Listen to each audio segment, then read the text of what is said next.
Meus irmãos, a paz do Senhor Jesus. Para você que não me conhece, eu sou o pastor Douglas Gonçalves e você está no canal Por Dentro do Texto. Se você está chegando por aqui agora ou já acompanha os nossos vídeos, mas ainda não é inscrito no canal, não se esqueça de clicar aqui embaixo no botão inscrever-se, ativar o sininho para ficar por dentro de todo o conteúdo que nós temos produzido aqui no canal. Também deixar o teu like porque isso ajuda demais o nosso canal a crescer. E no review de hoje eu quero apresentar uma obra que é simplesmente incrível, foi lançado aí na semana passada por Edições Vida Nova, mais um volume da série Comentário Exegético, que é o comentário de Colossenses e Filemon, da série Comentário Exegético de Edições Vida Nova.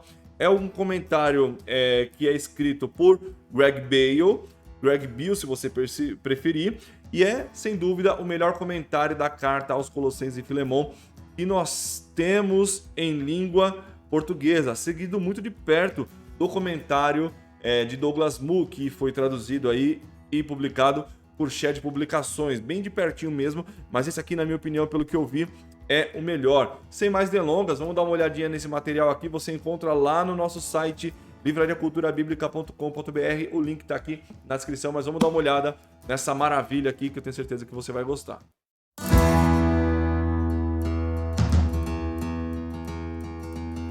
Bom, pessoal, esse é o comentário de Colossenses e Filemon, da série Comentário Exegético de Edições Vida Nova. Essa obra é comentada pelo Greg Beale, que é um teólogo do Novo Testamento, que tem também aquela teologia do Novo Testamento, a teologia bíblica do Novo Testamento, que vem também por Edições Vida Nova. Greg Beale é um teólogo do Novo Testamento que ele defende uma tese de uma nova criação em Cristo, e isso vai se refletir de forma escatológica em todos os seus escritos, em toda a vida cristã. Talvez, e na minha opinião, será o melhor comentário de Colossenses e Filemon que nós temos em língua portuguesa. Tem um outro comentário de Colossenses e Filemon que vem por Shed Publicações, que também é um selo de Edições Vida Nova, que é um comentário mais ou menos do mesmo nível. Mas esse comentário, essa série, será provavelmente a melhor série de comentários que nós temos em língua portuguesa. Então vamos dar uma olhadinha nessa obra. É uma obra que tem 23 de altura por 16 de largura, tem uma lombada aqui razoável, é uma obra de mais de 700 páginas. Vamos dar uma olhadinha na estrutura dessa obra, né? Então vamos lá. Temos aqui uma folha de rosto simples, ficha catalográfica, sumário, prefácio da série Comentário Exegético, prefácio do autor, reduções gráficas, transliteração do grego, transliteração do hebraico, introdução a Colossenses, introdução da carta. Paulo e Timóteo desejam graça e paz aos Colossenses. Ação de graças da carta. Paulo agradece a Deus pela vida cristã dos leitores. Isso aqui é uma estrutura epistolar da antiguidade, né? Paulo reconhece a fé, o amor e a esperança genuínos do povo de Deus do fim dos tempos. Então, você percebe que essa estruturação de 3 pontos com subtópicos aqui já é uma estruturação de esboço também, mostrando a carta como um sermão, né? Como uma unidade literária. Paulo ora continuamente para que os crentes entendam a vontade de Deus.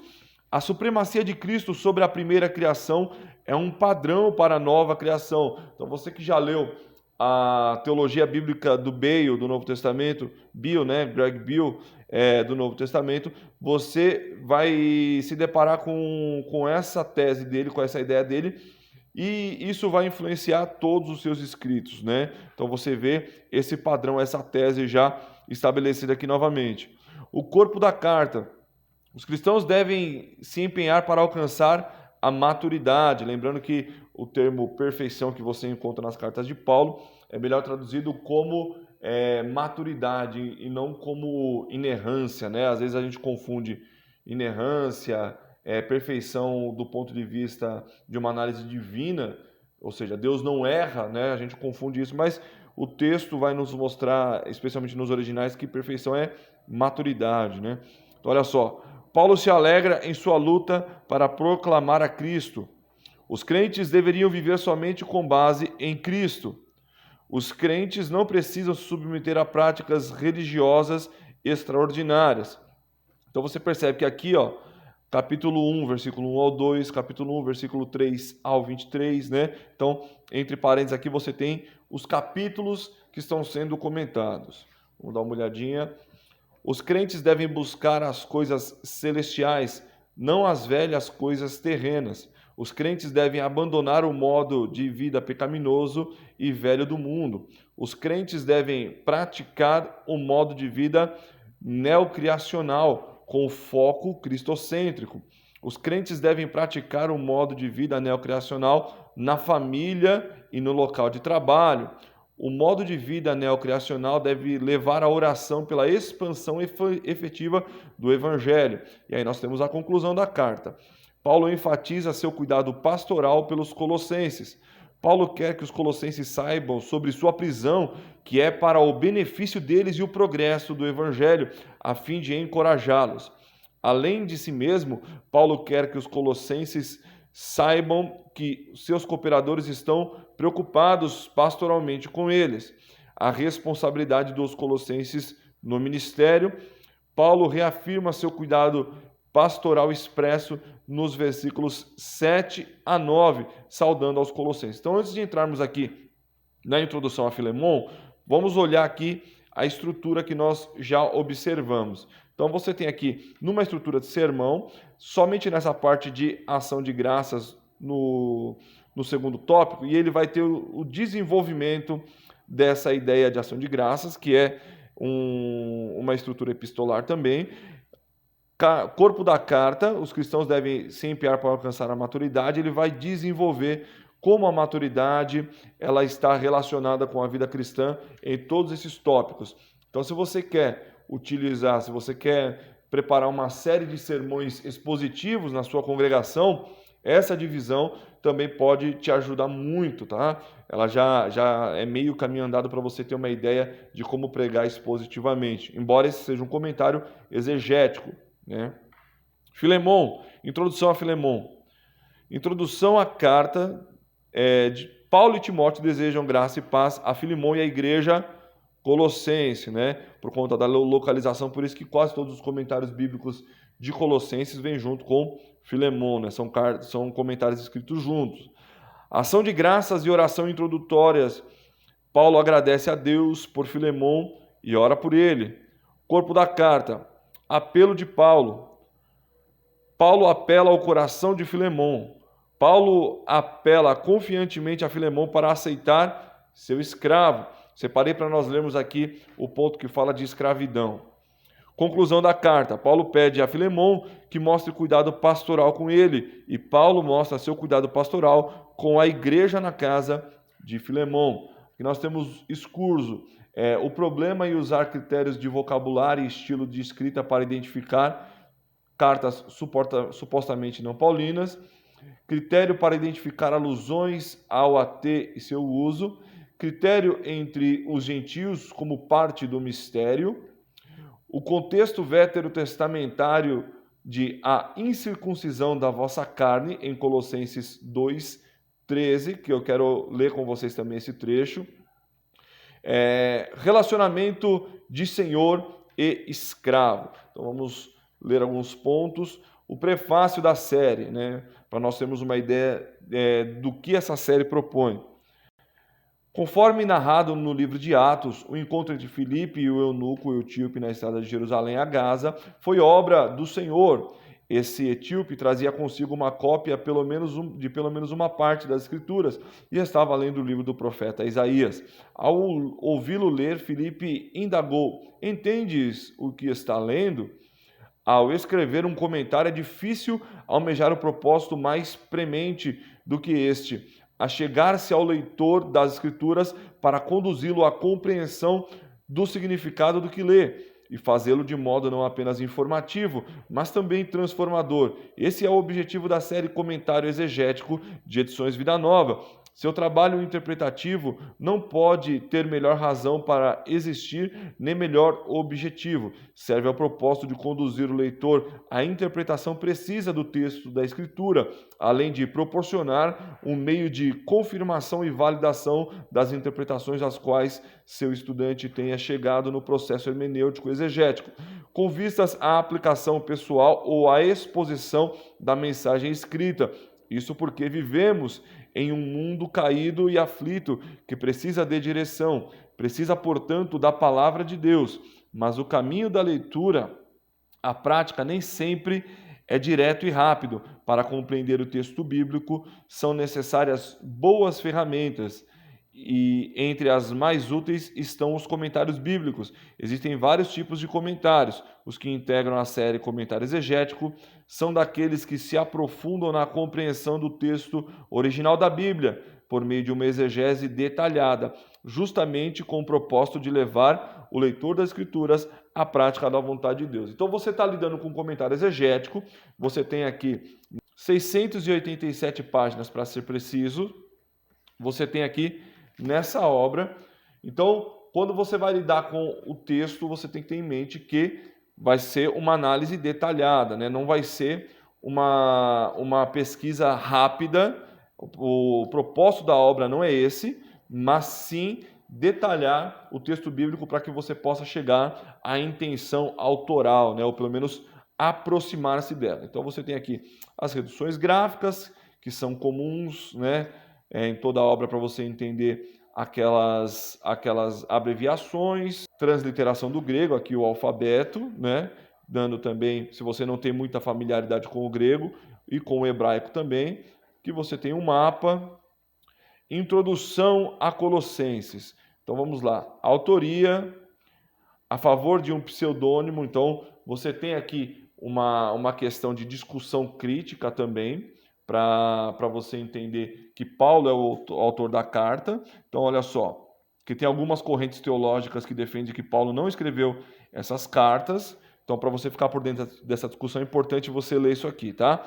Considerações teológicas, conclusão sobre a questão pseudonímia, perdão. Conclusão sobre a autoria, local e data de escrita. As fortes semelhanças de Colossenses, Éfeso e Filemão demonstram que Paulo escreve a partir de uma situação de prisão, o mistério de Cristo pelo qual também estou preso, na NVI, né? Lembre-se das minhas algemas, Efésios 4. Sou embaixador em algemas, Filemão 1, 9 ao 13. Estou algemado por causa do Evangelho. Essa provavelmente a mesma prisão mencionada em todas as 3 cartas. Assim, onde é essa prisão? Embora tenha havido outros períodos de prisão, as opções mais prováveis do local de prisão propostas por diferentes comentaristas são Éfeso, né, deduzido aqui segundo aos Coríntios e também primeiro aos Coríntios, Cesareia em Atos 24, 27 ou Roma em Atos 28. Entre outras razões, ele oferece a sugestão a sugestão de N.T. Wright, em 1986, parece apontar na direção certa. Ele diz que é mais provável que Onésimo tivesse viajado para Éfeso a fim de ver Paulo do que para Roma, e teria sido mais difícil para Paulo enviar Onésimo de volta para Colossenses e talvez pedir o escravo que lhe fosse devolvido para assisti-lo.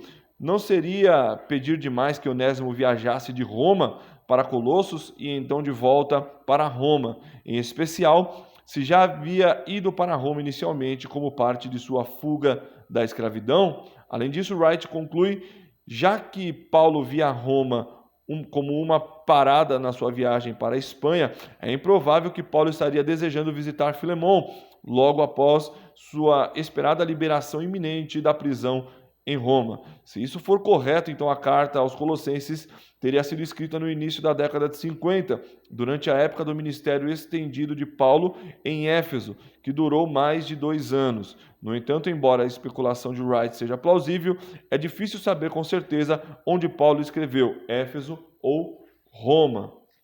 Vamos lá, continuando aqui. Aí ele vai falar sobre algumas questões teológicas, a ocasião do ensino falso, os elementos judaicos no falso ensino. O falso ensino, legalismo do Antigo Testamento e judaísmo apocalíptico em relação a um contexto pagão. Conclusão, o falso ensino como uma combinação de pensamento pagão e pensamento judaico distorcido. Então isso é importante para nós termos uma ideia do que Paulo está tratando na carta. Essa introdução é importante por isso. Relação de Colossenses com Efésios. E aí nós temos toda essa estruturação já. Ele faz uma comparação dos que propõem esboço sobre a carta aos Colossenses, né? Então vamos lá. É muito material, então vamos adiantar um pouquinho. Quando nós falamos dessa série de comentário exegético, é um padrão. Você tem aqui uma introdução a cada ponto que será analisado nesse quadro aqui em cinza. E depois ele vai partir para exegese e exposição. Uma vantagem dessa série é que ela não está preocupada só com a exegese e a hermenêutica do texto, mas ela vai tratar também da exposição do texto, a importância de você expor o texto, não ficar apenas em detalhes técnicos. Vamos dar uma olhada aqui. Olha só um trecho que eu separei para nós lermos. A supremacia de Cristo sobre a primeira criação é um padrão para a nova criação. Então nós estamos aqui na página 99 e nós ainda estamos no capítulo 1. Como eu disse, é um comentário que tem muitos detalhes e é sensacional. Não é um comentário rápido de você ler, tá? Aqui está uma declaração mais abrangente da ideia principal desta unidade. A supremacia de Cristo sobre a primeira criação é um padrão recapitulado para a nova criação produzir reconciliação de toda a criação, especialmente a fim de tornar os crentes aceitáveis diante de Deus. O famoso suposto poema de Colossenses, capítulo 1, versículo 15 a 20, foi objeto da escrita de comentaristas mais do que muitos outros textos do Novo Testamento, e certamente mais do que qualquer outra passagem específica nesta epístola. Aqui podemos fornecer somente uma breve análise da história interpretativa recente dessa passagem e algumas das linhas principais da interpretação passada. Muitos acreditam que Paulo adotou um hino pré-existente, assim como Schweitzer, Albert Schweitzer, em 1982, em literatura citada ali. Isso tipicamente se baseia nas seguintes observações. Os versículos 15 a 20 contêm unidade rítmica equilibrantes. A seção poderia ser uma unidade independente e fazer sentido separada do seu contexto. 3. Palavras frequentemente repetidas, fraseologia não paulinas e rapax legomena. O uso de recursos literários como quiasmo, ou inclusio, ou expressões paralelas ou antiteticamente paralelas. Os pronomes relativos atipicamente numerosos, mudanças de pronomes, os versículos 13 e 14 estão na primeira pessoa e os versículos 21 a 23 estão na segunda e terceira pessoa, enquanto os versículos 15 a 20 estão consistentemente na terceira pessoa. E aí ele vai desenvolver, olha só, tudo isso ele vai mostrar, vai ser a introdução à exegese, tá, gente, do texto. Então, é muito material antes dele chegar aqui. Aí ele vai chegar, exegese e exposição. A tradução do texto, ele é a imagem do Deus invisível, o primogênito de toda a criação, porque por ele todas as coisas foram criadas, nos céus e na terra, as visíveis e as invisíveis, sejam tronos, domínios, governos ou autoridades, todas as coisas têm sido criadas por meio dele e para ele. Ele existe antes de todas as coisas e nele todas as coisas se mantêm unidas. E aí ele parte para a exposição do texto. Então, é muito material, é muito interessante. Vamos ler aqui um trecho. Paulo começa com uma elaboração interpretativa da descrição inicial de Cristo nos versículos 13, parte B, e 14, e vai até o versículo 23, o Ros inicial em seu antecedente, em Ro, no versículo 14, em que temos a redenção, que se refere à redenção que Cristo fez do seu povo. Cristo, o Filho amado de Deus, e o Redentor, agora é chamado de a imagem do Deus invisível e o primogênito de toda a criação. Um contexto adâmico para a apresentação de Cristo como a imagem de Deus pré-existente. Diversos comentaristas entendem corretamente que a referência a Cristo como a imagem do Deus invisível é, ao menos em parte, uma alusão a Gênesis 1:27. Deus criou o homem à sua própria imagem, a imagem de Deus, ele o criou. Deus fez o homem de acordo com a imagem de Deus. Veja as notas adicionais abaixo. A linguagem de Paulo aqui é praticamente idêntica à sua referência em outras passagens. Homem ser a imagem de Deus. 1 Coríntios, né, em que há uma alusão clara em Gênesis 1:27. Uma ligação clara com Gênesis 1:26 e 27 em capítulo 1, versículo 15a. Ho estin eikon toutel, né? Hos estin eikon toutel, e também é indicada por reconhecer que exatamente a mesma frase, que é a imagem de Deus, né? Hos estin eikon toutel, ocorre em 2 Coríntios 4:4, em que ele foca Cristo no seu estado encarnado, especialmente glorificado como a imagem prístina na qual o primeiro Adão deveria ter estado. Ou seja, ele vai mostrar aqui o fracasso de Adão, né?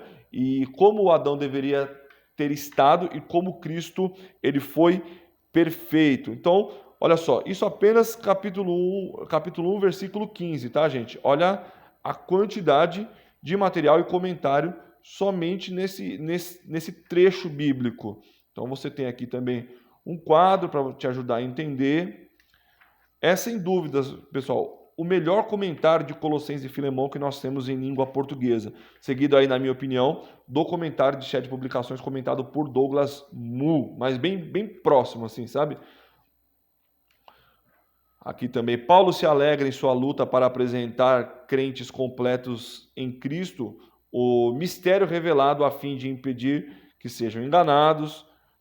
Como mencionado na introdução ao segmento, 1:24 até 2:5 e 2:1 do versículo 1 ao 5, né, perdão, capítulo 2, versículo 1 ao 5, faz parte da seção maior iniciada em 1:24. No entanto, esse trecho é uma subseção literária identificável no segmento geral, de 1:24 até 2:5. Isso é reconhecível por meio tanto de uma mudança de foco temático quanto pela organização literária. Então, não dá para mostrar tudo, gente, que é muito material. Eu quero mostrar, compartilhar com vocês um ponto que eu achei importante aqui. Já na carta a Filemon, e você vai ter aqui, ó, a questão da escravidão.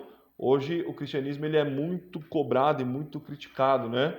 Que teria, supostamente, né? Paulo teria passado pano para a escravidão, né? Para usar um linguajar moderno, né? É difícil encontrar uma definição universal e rígida de escravidão no século I, exceto dizer que escravos eram considerados propriedade de seus senhores e que em certo momento de sua vida seriam alforriados, exceto aqueles que eram escravizados em virtude de criminalidade ou como prisioneiros de guerra. Nas redondezas de Roma, os escravos eram tipicamente alforriados ainda jovens, em torno dos 30 anos. Em outros lugares do Império Romano, os escravos eram alforriados em idades diversas. Às vezes as pessoas se submetiam voluntariamente à escravidão para aprender um ofício ou melhorar sua vida de alguma maneira. Porque você tem relatos históricos aí de que alguns escravos levavam uma vida melhor, até isso para nós é um escândalo, né? Porque nós fazemos uma ligação direta com escravidão dentro da nossa experiência recente. Mas existem relatos históricos que alguns escravos tinham vida melhor até do que homens livres, né? Pela bondade de seus senhores, pela misericórdia e pelo que eles podiam colher, né? Por estar ali. Há muita discussão quanto a se Paulo está pedindo a Filemon que emancipe Onésimo ou que aceite de novo bondosamente como um irmão. E se Paulo fez isso e pediu que Filemon recebesse Onésimo como irmão, isso é muito superior a uma carta de alforria naquele tempo, né? Especialmente para a comunidade. Então, permita que ele retorne a Paulo para lhe ministrar, né? Conclui que Paulo foi retoricamente sutil e ambíguo sobre Filemon, se Filemão deveria libertar Onésimo da escravidão ou simplesmente deveria recebê-lo de volta como um irmão em Cristo, ainda com seu status de escravo. De acordo com Barclay, a razão para essa ambiguidade é que Paulo simplesmente não sabia o que recomendar. Alguns observam que, quando escravos eram alforriados, a situação econômica e pessoal do escravo piorava, porque ele não tinha direito à terra, né, gente? Ele era um escravo, ele não podia nem comprar terras em Roma, né? Ou em uma cidade-província. Sendo assim, se Filemão fosse alforriar seu escravo, as condições de vida de seu escravo bem poderiam se tornar piores do que eram antes de ele deixar o serviço a Filemão. Seria provável que Paulo quisesse que tal coisa acontecesse com Onésimo? Mas alguém poderia responder: Paulo tem conhecimento pessoal de que essa coisa ruim não aconteceria a Onésimo se ele fosse alforriado. Isso parece ser provável, visto que Paulo deu garantias financeiras pelas dívidas de Onésimo e provavelmente vai se empenhar para que, se o escravo for alforriado, suas necessidades básicas sejam supridas. Então, aqui você tem um ótimo artigo, porque esse trecho de Filemão é o trecho que o mundo secular usa para acusar o cristianismo e descontextualizar a mensagem.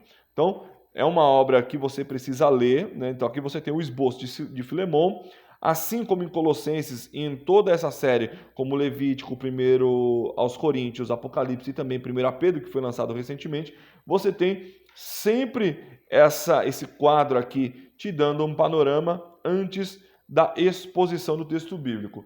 Enfim, pessoal, é uma obra sensacional que eu recomendo muito que vocês tenham. Não dá para mostrar tudo num review, mas eu espero que vocês tenham gostado desse review, dessa obra, e que isso os motive a adquirir essa obra, porque vale demais a pena. Você terá o melhor comentário da carta aos Colossenses e Filemão em língua portuguesa. Bom, pessoal, espero que vocês tenham gostado do review de hoje. Se você curtiu, não se esqueça de deixar o teu like, compartilhar nas suas mídias sociais e indicar para alguém aí também. E se você quiser adquirir, corre lá no nosso site livrariaculturabiblica.com.br, que eu tenho certeza que você vai amar esse material. É uma obra incrível e que você precisa ter na sua biblioteca. Valeu, pessoal. Muito obrigado. Até a próxima.